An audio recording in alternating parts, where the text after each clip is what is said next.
As Mike and Kath have alluded to, what we are meeting about here today is in fact a global challenge. So throughout the world, losses of nutrients and organic matter to receiving water bodies like oceans and rivers and lakes causing eutrophication is a global challenge. It looks different in country to country, from the green wet fields of Ireland to the hilly paddocks of New Zealand, above beautiful lakes, to the eastern states of Australia and to the nutrient-poor soils of Western Australia. But the problem is the same. The world's oceans, by some reports, are recognised as the world's most fertilised landscape, not through intent, but through happenstance. And we often see reports of the dead zone in the Gulf of Mexico due to the Midwest agricultural activity in the United States. So we all have our little dead zones around the world that we're trying to work on. So that's our common purpose and our common challenge.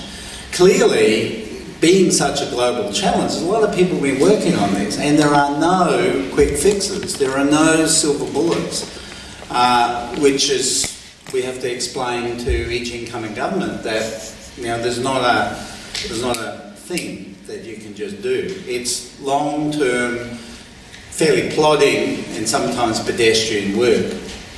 We've been at this for about 20 years, and we would like to think that everything we've learned in 20 years, not just us at the department, but many of the people in this room, have been turned into our Regional Issues Initiative, where we're trying to, every time we do this, to do it a little bit better with what we've learned.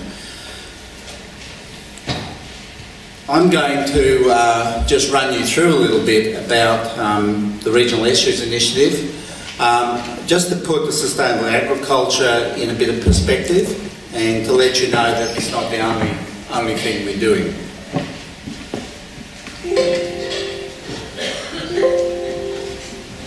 Well, it makes a nice sound, and it should work. All right. So we've, in response to eutrophication and fish kills, we've, over the years, collectively and under various agency names of various partners, have developed nutrient reduction action plans, rescue plans, and more recently, water quality improvement plans. And each of those are exercises in collective decision making where we work together with the best available science, identify the problem, come up with what we think are the solutions, and write it all down with agreements to implement. Every time we do that, then we go run around and chase a bit of funding to get it done. The Regional Issues Initiative is a little bit different in that, yes, it's the funding mechanism to implement the actions in many of these water quality improvement plans. But what we want to do with this exercise, with the Regional Issues Initiative, is shift how we do things. So it's not a grants program, it's about a co-delivery program, it's about collaboration, it's about doing things together, it's about changing how we do things collectively. Government would like not to be in the business of messing around in agricultural catchments to protect water quality. Government would like to see the agriculture industries take more responsibility, and government is prepared to assist in doing that. So that's one of the premises of underlying the Regional Issues Initiative strategy. The sustainable agriculture is probably the best example of how you pull that together. So having said that, you know, so we do have a lot of partners, and in the co-delivery mechanism, those partners are catchment councils, other government agencies, notably in this context, Department of Primary Industries and Regional Development, formerly DAFWA, or I think you call yourselves the Agricultural Division now. For now. For now, okay, good. And they've been in this journey for longer than I have. I'm a newcomer to West Australia, 1995 I guess. My first day on the job was the day the Dawesville Channel was open.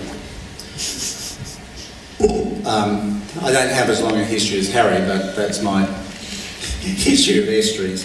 Somewhat prophetic, because I then spent the next 10 years trying to avoid the Peel Harvey, and eventually you can't avoid the Peel Harvey, and you can't avoid a lot of the problems that we're working with.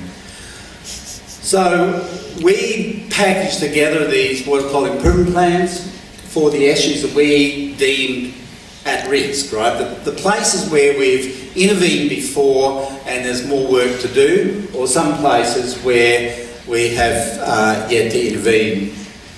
Peel Harvey, Wonnerup, Leschnell, Hardy, Wilson and Oyster Harbour, they all have a very different catchment history. They all have a very different set of management issues, if you like. Wilson Inlet, the debate about the east versus west bar opening. Oyster Harbour, you've got oyster.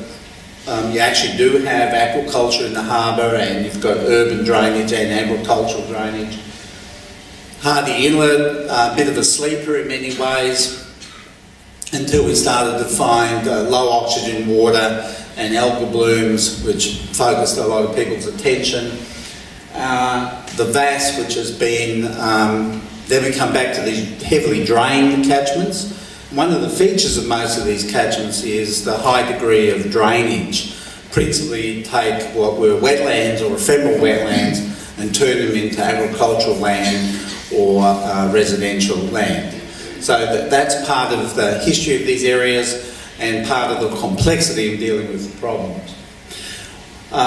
We've also want this whole program to be based on evidence, good science, to inform what we do and to measure the effect of what we've done through this partnership approach.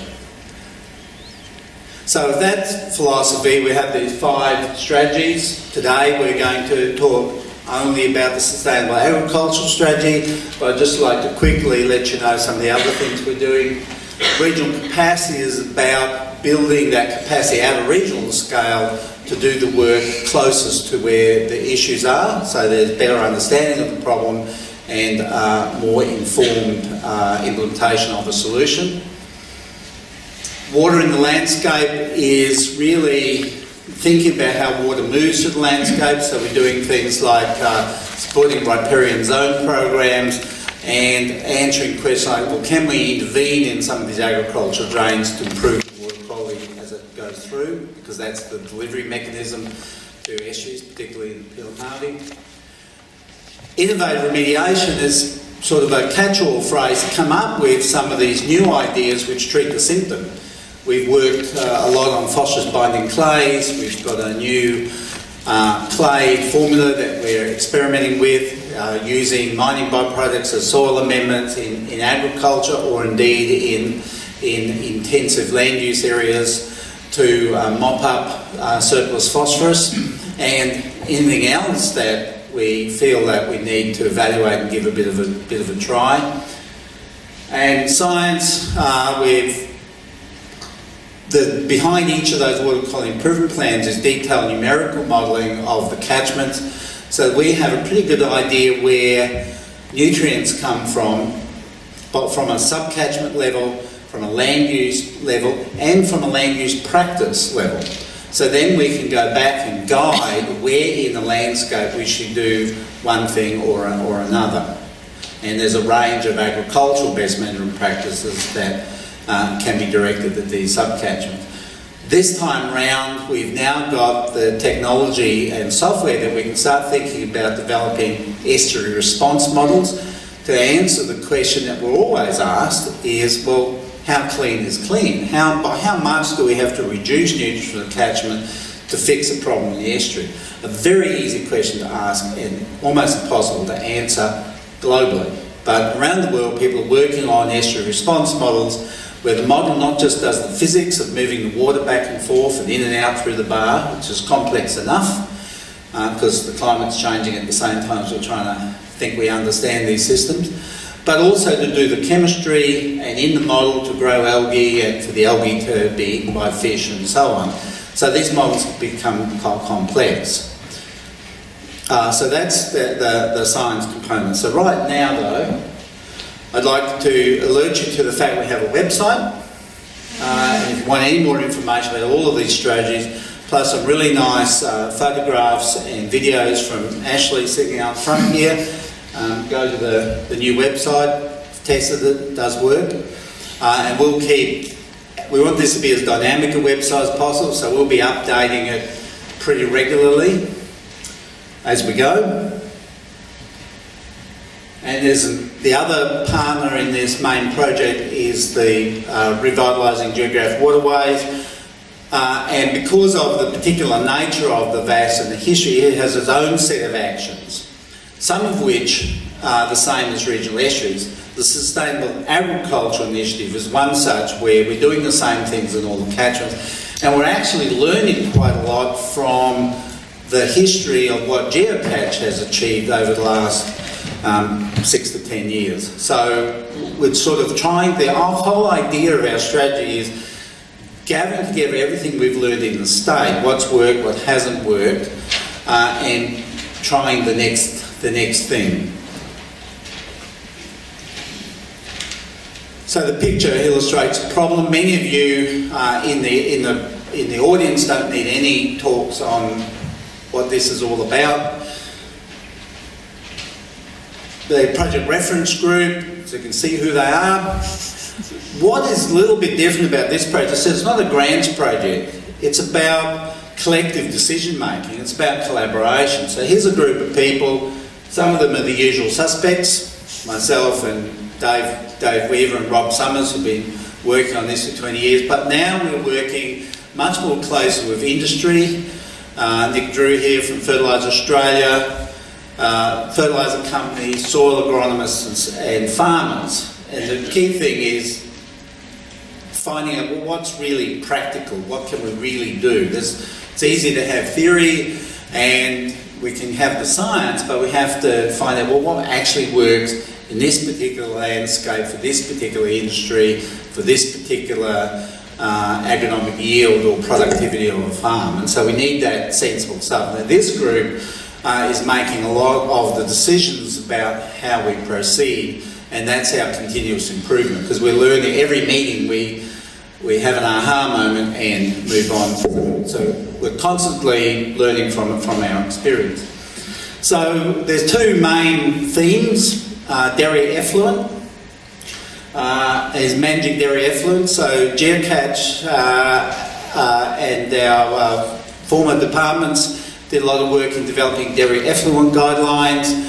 The focus of this aspect of the sustainable agriculture was work out, well, how do we actually put those dairy effluent guidelines into practice? What's the appropriate engineering solution for this farm or that farm?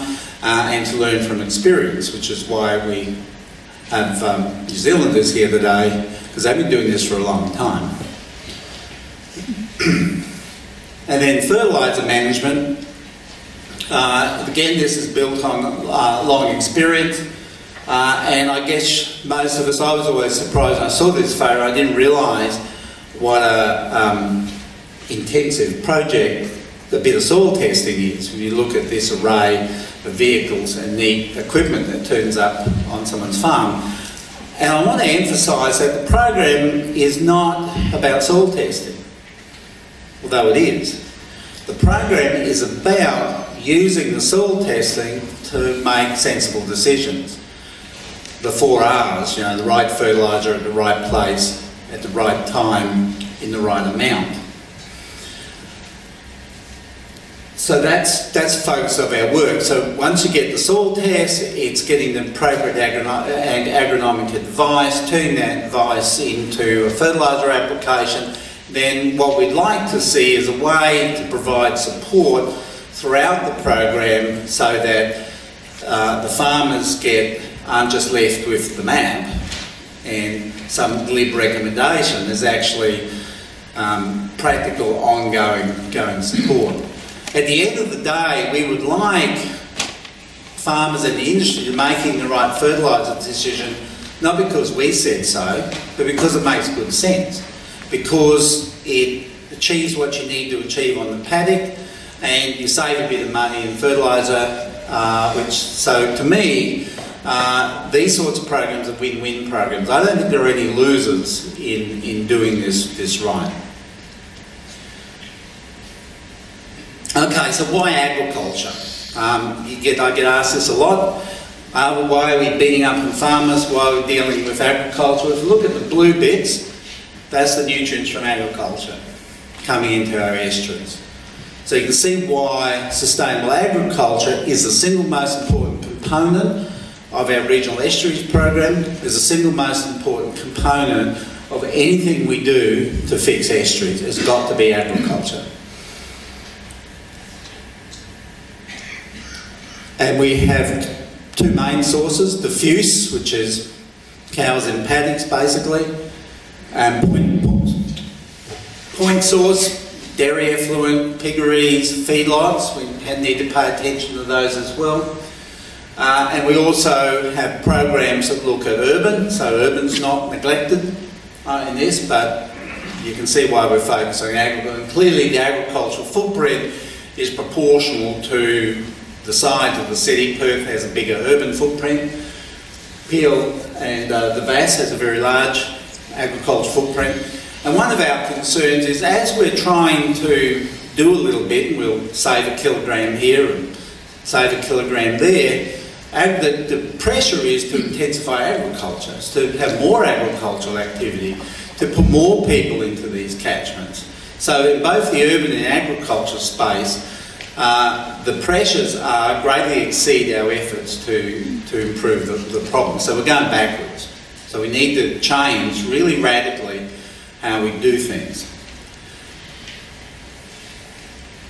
Now, I just want to acknowledge the work that Robb Summers and Dave Weaver have done over many years. Soil testing leading to making better fertiliser decisions is not new. What we know about the efficacy of these sorts of programs is based on a long history of understanding, and particularly on what soils really need. In many of our estuarine catchment soils, many farmers probably don't need to use phosphorus again for the rest of their lives. There's enough phosphorus. The soils may need other things, sulphur and what have you. So it's about getting the balance right. They're learning how to mine the phosphorus that's already there in different ways, raising the pH and so on. And that's the sort of more complex agronomic advice we like to see in the fertiliser management program. Now, I'm asked a lot and more frequently about regulation. Governments response to a problem is to make up a rule or regulate. West Australia, compared to Eastern Australia, compared to New Zealand, compared to the United States or Europe, is extraordinarily light touch on regulation. My feeling is, based on the questions I'm getting these days, is we will be asked to do more about regulation. So some of the examples today will talk about some of the regulatory regimes around the world and how farmers have responded. I don't think regulation is necessarily a negative thing if it's done right. I'm no great fan of regulation, and my exhortation to everyone is, if we can do the voluntary best practice right, we can keep the regulatory touch light. But the regulation is inevitable if we don't sort this out ourselves. This would be my underlying message. Now, one other piece of advice I've received over many years from Dave and Robb, who've done a lot of work with farm gate nutrient balances, and they have modelled the nutrients coming in and the nutrients going out, and the nutrients go out in terms of hay cut off the paddock or cows going to market or eggs or whatever. So I exhort you to think about the net consequences of this nutrient farm balance as our estuaries. This is why we're in the game, because these is where most people want to live, most people want to play, most people want to fish. So this is why it's a regional estuaries program, and I hope you can see why we're dealing with agriculture. But to assist us in getting that nutrient balance right, I encourage you to consume products from these agricultural catchments. And I once said that when I came to Western Australia and I was going to work on estuaries, I would not work on any estuary in which there were no wineries in the catchment. So, I invite you to join us for a drink at the end of the day and help remove some of the nutrients from that have already been captured for your drinking pleasure. And I believe there's drinks at the... Is that right, Kelly? There's drinks? Possibly. I just made this pitch. Turn that possibly into probably. The bar will be open, that's what I need. Unfortunately, it's at your own expense. Okay, all right, we're our government after all. All right, thank you very much.